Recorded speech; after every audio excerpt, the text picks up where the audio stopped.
Well, joining us now ahead of the US elections, an election which is being seen with bated breath, not just in America, but around the world. Allan Lichtman, he's an American historian. He's known as the presidential prophet or the election Nostradamus. He's got 10 of 11 elections right since when? 1984. He joins us now.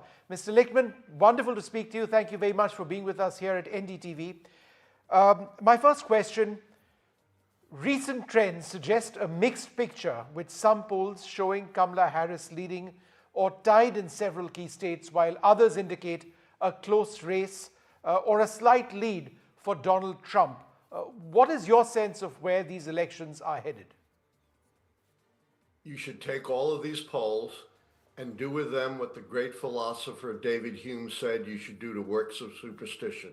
Consign them to the flames. They have no predictive value, and they're all well within the margin of error.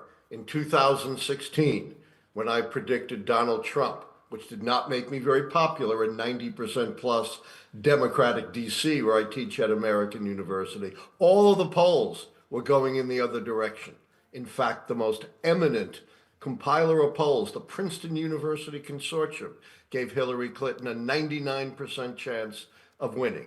That's why my keys to the White House are not dependent upon these horse race polls, but they look at the fundamentals that drive American presidential elections, that it's governing, not campaigning, that counts. And I've not changed my prediction since I issued it 2 months ago on September 5th. Kamala Harris, right? I predicted, yes, we're going to have Harris, a new path-breaking president, the first woman president, and the first president of mixed African and Asian descent, kind of foreshadowing where America's going. We're rapidly becoming a majority-minority country. Old white guys like me, we're on the decline. You know, it's interesting. You did say that it's extremely close right now. I think everybody agrees on that one point, and that you're well within a margin of error. Are you certain that you're right? If there is a margin of error at play, some would suggest it could go either way. I don't suggest it can go either way. My predictions are definitive. I can be proven right or wrong because I tell you who's going to win. And I've been right since I predicted Ronald Reagan's election in April 1982, nearly 3 years ahead of time, when 60% of Americans said he was too old to run again. And retrospectively, in development, I developed the keys in 1981 as a result of analyzing every election since the horse and buggy days of politics, the election of Abraham Lincoln in 1860. So the keys are incredibly robust. Could I be wrong? Of course. I'm a human being. Any human being can be wrong. It's always possible that something so catastrophic could change 160 years of American history patterns, but I don't think so. Mr. Lichtman, there's discussion around shifts in demographics like suburban voters, young voters, how issues like abortion might be influencing voter turnout and preference. Are there any shifts in voter demographics specifically which you favor, either Harris or Trump? I mean, you believe Harris. So do you believe that, Harris doing well in these elections or winning these elections is because of a shift in voter demographics? I don't base my prediction on voter demographics.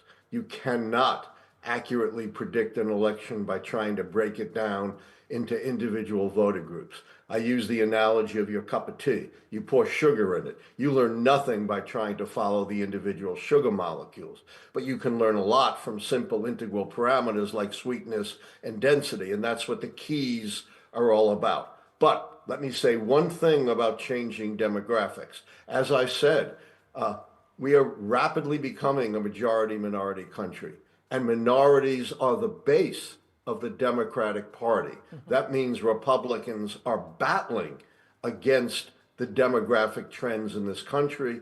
They can't create more old white guys, but that's why they're so desperately trying to limit the votes, particularly the votes of minorities, through all of these lawsuits and new rules and regulations, making it harder to vote. It's a rational, if reprehensible, political strategy.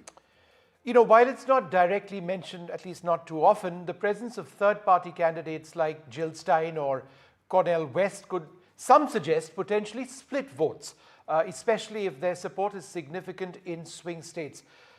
Would you suggest that, irrespective of which way these elections go, the presence of these third-party candidates could be significant? I do have a third-party key, but no existing third-party candidates comes close. It's the one time I use polls, but I don't take them at face value. I count that only if a third-party candidate is polling at about 10%.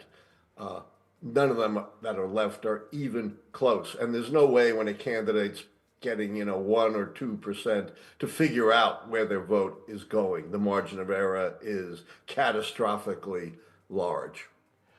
In the context of a close election, immediate economic issues like inflation and employment are often cited as significant voter concerns, and so they should be, potentially influencing the slight shifts observed in some polls.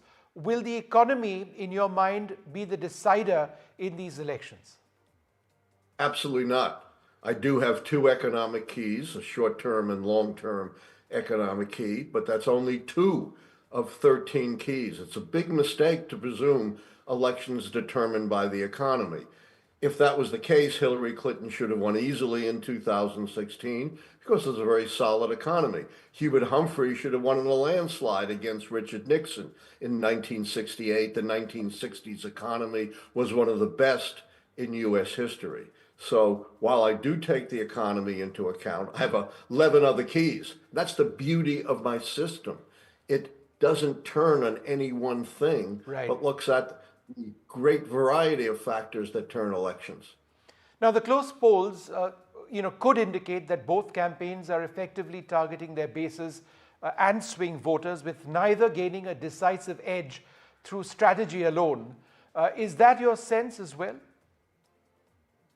Yeah, my predictions do not depend upon campaign strategy, talking points, debates. Look, Hillary Clinton won all the debates in 2016, lost. John Kerry won the debates against that very bad debater, George W. Bush, in 2004, and still lost. So again, let me stress, I look at the fundamentals of how American presidential elections really work as votes up or down on the strength and performance of the White House party. And when it comes to issues, there's no way to figure that out. Yes, the economy may tilt slightly towards Trump, although that's greatly narrowed, but abortion rights, democracy, heavily tilts towards Harris. No way to know, by parsing out these issues, how it's going to turn out. Trump faces various legal battles. How do these legal issues potentially impact his campaign efforts and his ability to govern should he win the election? Is that something that voters are thinking about, that there are legal problems over here? If Trump comes to power, how is he actually going to rule if there are so many cases going against him? Well, if Trump comes to power, he's going to dismiss the federal cases that are against him. That would leave only the Georgia case, which is hanging by a thread. And he's made it crystal clear, if he gets power, he's going to govern as an authoritarian. He said he's going to use the military against his political opponents, who he dehumanized as vermin, said were worse than Kim Jong-un, who machine guns his political opponents. He said he'll be a dictator on day one, to drill, drill, drill. Well, drilling doesn't take place in one day. It takes months and years. And no one who's been a dictator on day one has ever voluntarily relinquished power. And his model is the authoritarian Viktor Orban of Hungary, who snuffed out the political opposition, snuffed out the free press. And he's now protected, if he won, by the Supreme Court decision giving him very broad immunity for very widely defined official acts. If that decision had been in effect in the 1970s, Richard Nixon would have gotten away with Watergate, and our democracy would likely have died 50 years ago. It would be in great peril and might well die again if Trump wins and carries out all that he's indicated he's going to do. And the way democracies die and dictatorships take hold is when good people don't take seriously enough what a would-be authoritarian does and says. A final question: with abortion rights at the forefront of many voters' minds, how do Kamala Harris's and Donald Trump's policies on reproductive rights potentially sway suburban women, young voters, those in swing states? And how significant do you believe that this issue is in potentially having a serious impact in determining election outcome? I take your point that, look, it's no one issue. So I take the point that perhaps it's not just reproductive issues, but how significant is this as one of the major factors? Yeah, if I'm going to step outside my keys, okay, because I don't parse issues and look at it independently, I think it's of great importance. We have seen that the pro-choice side, the side of reproductive freedom, has won time and time again on abortion referenda in the states, including some deep red states like Kansas and Ohio. And so this is, for the Harris campaign, a front and center important issue.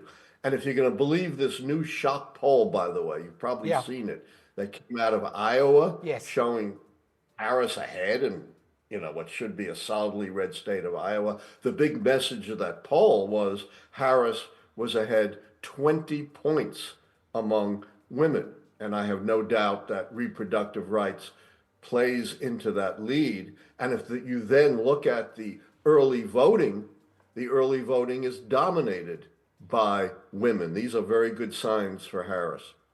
Allan Lichtman, wonderful speaking to you. A final question. Do you ever track the Indian elections? All right, final. Do you track the Indian elections? I'm curious to know. What's that? Do you ever track the elections in India, the country I'm in right now? It's a fascinating process. I love India. I've been there lecturing about the keys to the White House, and I've been asked whether the keys could apply to Indian elections. And my answer is, you can't just export the keys. But someone like you, who knows a lot about Indian history and politics, could use the methodology and insights of the keys to become the Allan Lichtman of India. All right. Well, that would be quite a task. But thanks once again for being with us. Thanks very much indeed. My great pleasure. Great interview. Take care. Take care.